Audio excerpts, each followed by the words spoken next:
When Douglas Eze established Largo Financial Services Incorporated in 2000, he had a vision of providing individuals and small business owners with the education and guidance needed to achieve financial freedom. With over 18 years of experience in the financial services industry, Douglas has continually studied and trained to stay current on the principles and trends of personal finance and wealth accumulation. His passion for this industry is what is behind his belief that Largo Financial is where financial dreams come true. All the way from Tampa, Florida, please welcome Douglas Eze. How's everyone doing? Good. Man, what a great day so far, right? You all learned a lot? Okay, good. All right, well, thank you so much for staying behind, listening to me this afternoon. I know you all had your lunch. How many people is feeling asleep right now? Well, my name is Douglas Eze. I've been in the financial service business for over 20 years and work with a lot of business owners and individuals. I also own a technology company as well, invest in a lot in real estate as well, and just educating families on the importance of protecting the wealth, passing it on to the next generation, and paying as less tax as possible. How many of you like paying taxes in America? Everybody says no, they don't like paying taxes, but yet you get upset with people like Trump because he figured it out, right? So as business owners, when it comes to entrepreneurship, how did I get started? Well, I was 24 years old when I got introduced to the financial service industry. I didn't know nothing about finance. I was waiting table at IHOP when somebody gave me a business card. And I got into the industry. I wanted to understand how money works and what makes a difference. I happened to just realize that everyone, doesn't matter who they are, also want to know how money works. Because it don't matter how much money you make, if you don't understand financial literacy, that money's going to go away. Because money does two things. Either you're spending money or you're saving money. All right? Now, there's a difference between saving and investment, so that's a totally different conversation. But you got to save first before you invest. But as a business owner, thank you. As a business owner or an entrepreneur, one of the mistakes I've seen so many entrepreneurs make is they start their business without building a financial foundation. Right? So think about it. This building that we're in right now, this building, before it was built, what was the first thing they did? The foundation was solid, right? Solid foundation. So when it comes to your business, as an entrepreneur, if you're looking to start a business, what do you think you should have in place first? Do you want to just go out and build a business without having a solid financial foundation? Well, what happens if that business fails? Or something happens to you and you can't carry the business forward? Then your business is going to suffer. I was talking to someone, a client that I do counseling for, because I also help and just people consult with me for different things. So the young lady, she's running her business. They're doing well. Her husband also works, and they have 2 children. And I asked her a question. I said, what is your value? Your value, your human dollar value. Because a lot of times we don't put value to ourselves, right? We put value to a lot of things, but we don't put value on ourselves. And once you start understanding the dynamic of a family, I say this: a family is a business. There's with a couple, husband is the president, the wife is the vice president, and the children are the employees of the family business.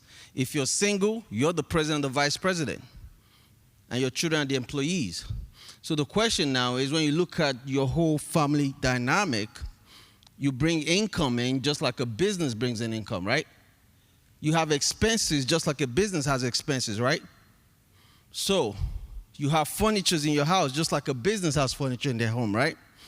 So the question now is, what happens if something happens to one of the executives of the company? Not just death, but what about sickness? So I was asking the young lady, I said, let me ask you this. So the two incomes you're bringing in right now, how is it split? Well, she said she uses her income to fund the business 100%. Great. Then your husband's income. We use his income to fund the family, take care of our kids, pay bills, all this other stuff. I said, great. I said, now what happens if one income stops? What if something happens to you? Because I know a lot of times the women never think, we always look at the man, right? What happens to the man? But what about her? What happens to you if something happens to you, what happens to the family? Because now your husband has to find somebody to replace that income, meaning somebody that will come in and run the business that you started. But for him to go find somebody to do it, that means he has to stop working, taking care of the children, to find somebody else that can run the business, which is the company that she created. I said, do you want your business to die just because you're sick, or do you want the business to continue? So she said, I want the business to continue. I said, then if we want the business to continue, we need to make sure we have the right amount of value on you to make sure that the business continues. Same thing, if something happens to your husband, are you going to hire someone? Because it's going to cost money to hire someone to take the kids to school, do all the things that your husband is doing right now, right?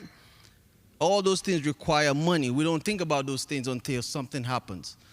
So being in this industry, in the financial world, I had to quickly understand the reason a lot of families, especially when you're looking into starting a business, most people get excited on the fact that, I want to be a business owner, but not realizing all the others. That means you becoming a business owner means this.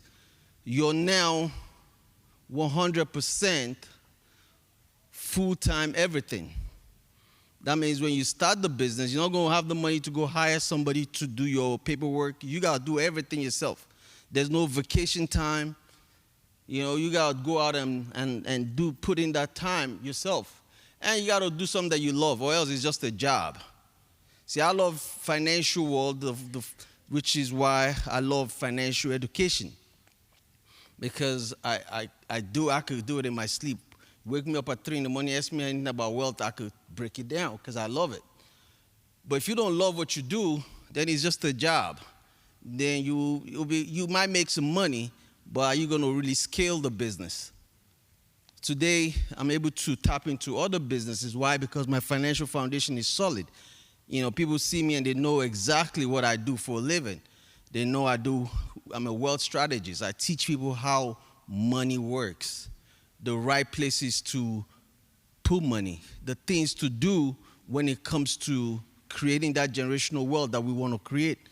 Understanding the fact that when it comes to taking care of your family, which is the first thing, and protecting your family, which is so important, a lot of times we don't think about it. See, in 1913, the U.S. government introduced taxes to America. It was meant to be temporary, just 7%.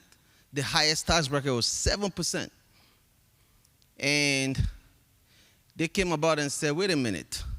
After they tasted the money, money is something that once you taste it, it's very sweet. Don't want to give it up anymore. It's like, man, especially when I got into this industry, some people say money is bad, but it's the person that makes the money bad. Because money does a lot of things. It's right next to oxygen. So once the government tasted the money, they were like, man, this is so sweet. What happens to when people die? Oh, we don't collect nothing from them. They give all this to their children. Inheritance. Well, we need to start taxing them. 3 years later, then they introduced inheritance tax, estate tax. Now, here's the word, estate tax. Every one of you in a state, you're an estate, just like real estate. So I call it human estate. So when you pass away, the first thing the government does is look at how much you're valued. And then they'll put a bill on your life that your children have to pay before they get that inheritance. So you could say you're building generational wealth, or you're creating generational wealth, or you're starting this business, but if you don't protect your family's wealth, somebody else is going to help you spend it. And Uncle Sam is your business partner. I call him your silent business partner. Now, we're not saying don't pay taxes. We're just saying don't give the government a tip. You know, a lot of people are giving tips. You know, they already told you what your tax bracket is, but yet you say, yeah, I want to give you more. But then the wealthy understand the laws and the rules and they follow it correctly. You know, unfortunately for so many people that start a business, they don't take the time to understand the tax laws, how to use it to benefit you and your family and your children. Think about it. I don't watch a lot of TV anymore. Before, back in the day when I was coming up in the business, when people say that, I'm like, man, how you going to not watch TV? That's crazy. I want to watch news. But then as I continue to grow in my mind, I realized, man, it's all control. The media, the bank, the government, all three of them, they're actually related. They're sisters, brothers, and they love each other. They work together to take your money away from you. Because why is that? Well, because OPM, other people's money. Does the government print money? No, they don't print money, do they? No. They make money off of taxes. Does the banks print money? Banks don't print money. They make money off of other people's money. Every money you have sitting in your bank account, the bank is designed to do what? Use the money to make more money. Banks make money loaning money to people. I love banks. I love going to them and getting money from them, but at a low interest. That's why you got to have two things. You got to have good credit and have money. I call it cash is king, credit is queen, but they got to be married so they could make money babies. Because if they're not married, ain't nothing happening. Because you could have good credit, and if you don't have no money, what happens? The banks ain't going to give you anything. They're like, well, you know, because a lot of us came from West Africa. I came from Nigeria. Coming here, I didn't know nothing about credit. What's credit? We pay cash. Very proud of it, too. We put our chest out. Pay cash. Until you go and they tell you, man, your cash is nothing here. You need to have credit. What do you mean I have to get credit? Then you go get credit, and because we don't understand what credit is, we're like, man, this is free money. And we start swiping. And then you realize, man, you just ruined your credit. Now, you could have credit, but if you don't have money, the banks ain't give you no money either. So both got to be together and they got to be married. Understanding, too, when somebody tells you debt is bad, you got to really think about what are they saying. You know, a lot of us have been brainwashed to pay off our houses, right? Pay off your house, pay off your debt. You know, I used to be one of those people that used to preach that. I actually had a whole system that showed people how to pay off their houses quickly by making extra payments. You've heard that before. Pay extra. But then I started thinking to myself, because I always use everything that I do for me first. I started saying to myself, Douglas, wait a minute. Why are you telling people to pay off your mortgage? So you went to the bank. Think about it. Let's follow me here, right? You want to buy a house, right? How many of you own homes here? Okay, good. Remember when you went to buy your house? You brought your W-2 income. They said, show us your two-year tax return. You brought it. Your W-2, your last two pay stubs, right? You went and got it. You even went and printed out your bank statements. And you kept calling the mortgage loan officer. Have they approved my loan? Have they approved my loan? They say, well, we need to run your credit. Okay, here's my social security number. Please take it. And then you gave them all that stuff voluntarily, begging the loan officer, have they approved my loan? Have they approved? And you finally get approved. And they say, okay, take your time and pay us over 30 years. And you're like, okay, I'll do it. And then all of a sudden, you watch somebody on the media that says you need to pay off your house quickly. And you're like, well, you know what, let me make extra payments so I could pay it off in 15 years. Not realizing that every extra dollar you put in your house, this is a house, right? Every extra money you put in this house, how much interest are you earning on it? Nothing. You're making zero interest.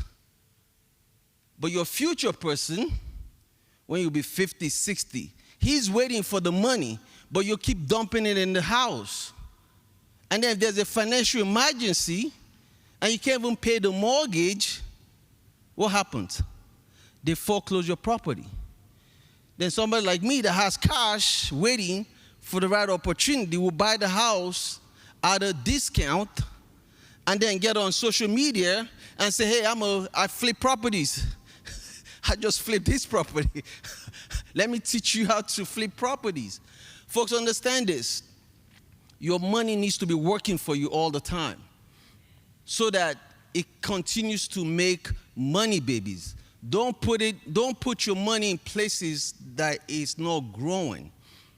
In your house, you can't access it. Think about it. If you have equity in your home, how easy is it for you to go get the money? You still got to go back to the bank and sit down and beg them, please, I need a loan. That's crazy. I never understood that, so I had to change my mindset quickly. So I love debt. If the bank will give me a mortgage for 50 years, I'll take it. 50 years, I'll take it. You know why? Because my monthly payment will be lower. See, always focus on the monthly payment, not on the interest rate. Focus on how much is coming out of pocket so you could invest the difference in an account that's going to make sense for your family and build money for your future person. Because your future person is waiting for you to make the right decision today. And once you understand this final thing I'm going to say, your dollar today is more valuable than your dollar in the future. Understand this. Your dollar today is more valuable than your dollar in the future. What does that mean? Means simple this. If I have $1 today, that dollar is not worth anything in the future unless it grows. Meaning I cannot, inflation, a lot of us don't think about that guy. He's around. You got to look at what I call the holes in your financial bucket. See, just like water and money, actually, they're both alike. They like each other. Water and money, they're the same. They're always looking for the least resistance to get away from you. So as a business owner, when you're looking at your business and you're bringing in income from your business, two things you have to do. One, you got to reinvest in your business. That's always a great thing. Don't be cheap with the tools of your business. A lot of business owners cut corners when it comes to the tools of their business. See, when people meet with me and I tell them how much they have to pay to help them, one, not only protect their asset, their most valuable stuff, their asset. They're like, well, no, I don't want to pay that. But then they'll pay money, especially, my Nigerian people, they'll pay money to do what? To go to a party and buy clothes. They'll pay money to do other things instead of investing it back in their business. Second, and protection is important because a lot of people they don't even have a trademark. I have a technology company that's global. We have to trademark it in 18 countries in Africa and here in the US. Do you know how many businesses people have lost their business because they're not protected? So many things happen that most people don't even hear about. We only hear about all the good stuff on social media, but we don't hear about the bad stuff. Companies that have been taken over because you're not fully protected. Products that have been buried because you're about to compete with a big company. Stories like that happen all the time, but most people because we only want to see, oh man, he's making money. I want to do what he's doing. And stop following people just because you see do what God has created for you to do. I don't worry about other people's money. Like I always tell people, you put out whatever positive energy you put out, you plant positive seeds, you're going to get positive harvest. But if you plant negative seeds, then negative harvest will follow you all day, every day. Don't matter how much you try to dice it, slice it, right? So when it's all said and done, as a business owner, entrepreneurship, you got to think about protection, protection, protection. Because people make money in America two ways. Either they win the lottery or they sue somebody. So you got to protect yourself all the time. And there's ways to make it happen. So many people don't even have simple will or trust. And when it comes to a trust, there's about 80 different types of trust. So which one is it that you want to help you protect your business, protect your family wealth? You see, so many wealthy people they've trusted up. You know, I was working with a client one time, and she was asking me, man, she was going through a divorce. But her husband, parent, he's getting a trust fund money. And she wanted to get a piece of that. I said, well, you can't. Can't get a piece of it because the family's trusted up. The money is coming in. He doesn't own nothing. He's getting money every month, huge amount of money every month. She couldn't get a piece of that. So the question now is, see, the parent were able to protect the wealth that they've built. I have 4 girls. I'm trusted up to the hilt. You know, I own about 6 trusts that I control. You know, so at the end of the day, the key is control. Control, control, control. Rockefeller said it best. Own nothing, control everything. Own nothing, control everything. Some of us, a lot of us Africans, we love to own stuff. I own that building. Until you get sued and they come after it. So protect your business, protect your family, protect your wealth, and then pass it on to the next generation by controlling it beyond the grave. All right? I think that's my time.